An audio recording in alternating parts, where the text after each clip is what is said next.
Chittagong port authority একটা 30-year কন্ট্রাক্টে enter করছে।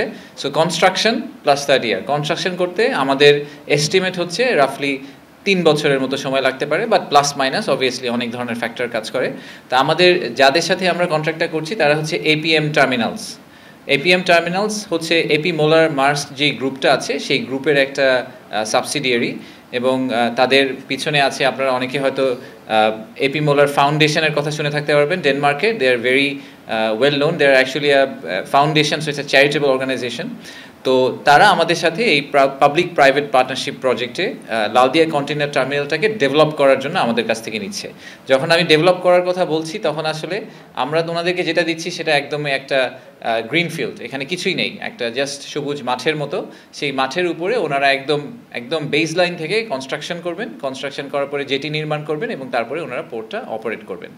তো প্রথমেই যে প্রশ্নটা সবসময় চলে আসে, তাই আমি ওটা ক্ল্যারিফাই করি। The ownership remains with the port. So ownership আমাদের কাছেই থেকে যাচ্ছে।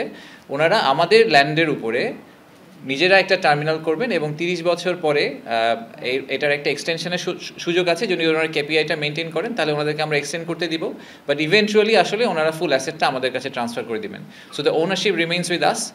হাউএভার, যেটা সবচেয়ে ইন্টারেস্টিং ব্যাপার এখানে সেটা হচ্ছে যে এই পুরা প্রজেক্টটা করতে ওনাদের প্রায় $550 মিলিয়ন মতো খরচ হবে, উইচ ইজ বাংলাদেশি টাকা যদি আমি ক্যালকুলেট করি প্রায় 6,700 কোটি টাকা। তো এই 6,700 কোটি টাকা পুরাটাই আসলে এপি মোলার ওনাদের থেকে দিবেন, বাংলাদেশ সরকার এখানে কোনো খরচ হবে না, এবং সেই কারণে এই পুরা অঙ্কটাই একটা এফডিআই হিসেবে বাংলাদেশে আগামী 3 বছরে ঢুকবে।